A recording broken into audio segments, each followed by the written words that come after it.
महाभारत का युद्ध क्षेत्र। कितने ही वीर गिरे, लेकिन किसी की कहानी उतनी दर्दनाक नहीं है जितनी अर्जुन के बेटे अभिमन्यु की। तो आज की कहानी है एक असाधारण वीरता की, एक भयानक धोखे की और उस प्रतिशोध की जिसने युद्ध की दिशा ही बदल दी। चलिए जरा सोचिए, कुरुक्षेत्र का 13वां दिन है, युद्ध अपने चरम पर है और पूरी पांडव सेना की उम्मीदें एक 16 साल के लड़के पर आ टिकी हैं। जी हाँ, वो था अभिमन्यु। और बस यहीं से इस कहानी का सबसे बड़ा अन्याय शुरू होता है। एक तरफ सिर्फ एक अकेला योद्धा और दूसरी तरफ कौरव सेना के 6 सबसे बड़े महारथी। ये कोई बराबरी की लड़ाई थी ही नहीं, ये तो एक जाल था।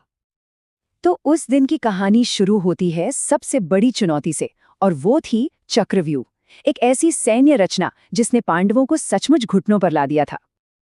तो आखिर ये चक्रव्यूह था क्या? देखिए, ये कोई मामूली मिलिट्री घेरा नहीं था, बिल्कुल नहीं। ये तो एक घूमती हुई कई लेयर्स वाली मौत की भूल भुलैया थी, जिसे बनाया था खुद गुरु द्रोणाचार्य ने।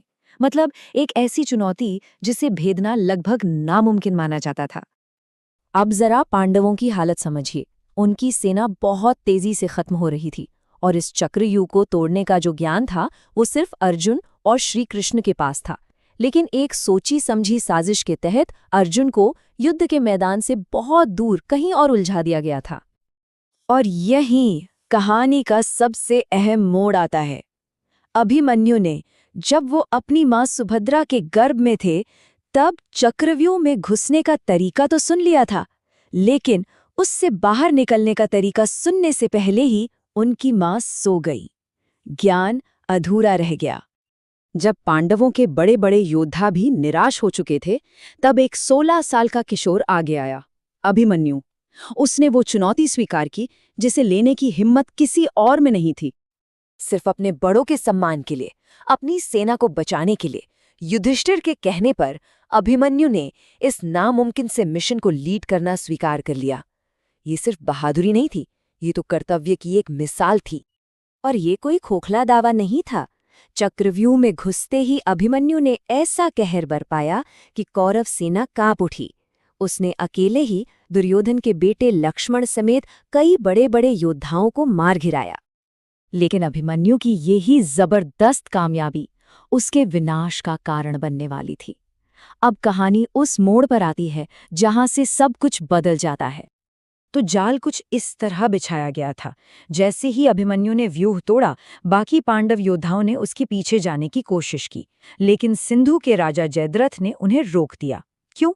क्योंकि उसे शिव से एक दिन के लिए अर्जुन को छोड़कर बाकी सभी पांडवों को रोकने का वरदान मिला था। और बस इसी के साथ अभिमन्यु उस चक्रव्यूह में पूरी तरह अकेले रह गए। जरा उस सीन की कल्पना कीजिए।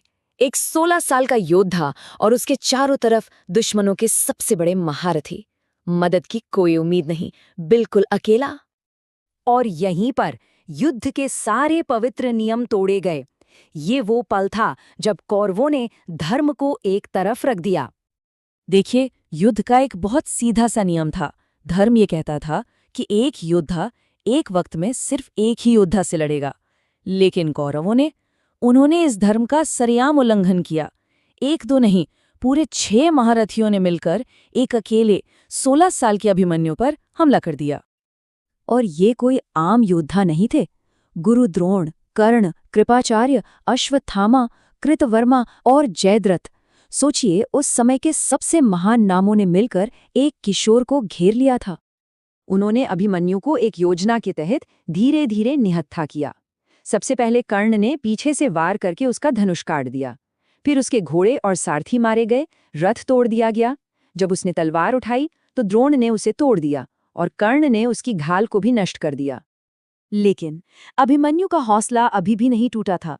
यहां से उसकी वीरता की कहानी एक शहादत की गाथा में बदल जाती है।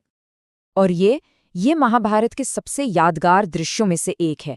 जब सारे हथियार खत्म हो गए तो अभिमन्यु ये अपने टूटे रथ का पहिया उठाया और उसे ही अपना हथियार बना लिया।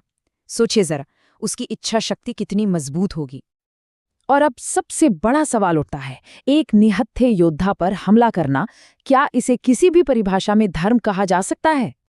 युद्ध के हर नियम को तोड़ते हुए जयद्रथ ने पीछे से उस निहत्थे वीर पर तलवार से वार किया और अंत में दुशासन के पुत्र ने गदा से आखिरी प्रहार करके उसे वीर गति प्रदान की। उस पल में एक नायक जरूर गिरा, लेकिन एक शहीद का जन्म हो गया।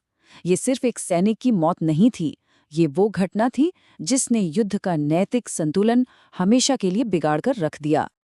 इस एक अन्याय ने पांडवों के मन में बदले की ऐसी आग जलाई जो बहुत जल्द ही पूरे युद्ध के मैदान को अपनी चपेट में लेने वाली थी। और ये कहानी यहाँ खत्म नहीं होती। अपने बेटे की अन्यायपूर्ण मौत की खबर सुनकर अर्जुन ने ये भयानक प्रतिज्ञा ली, और इसी एक प्रतिज्ञा ने युद्ध के 14वें दिन को महाभारत का सबसे विनाशकारी दिन बना दिया। लेकिन वो कहानी फिर कभी।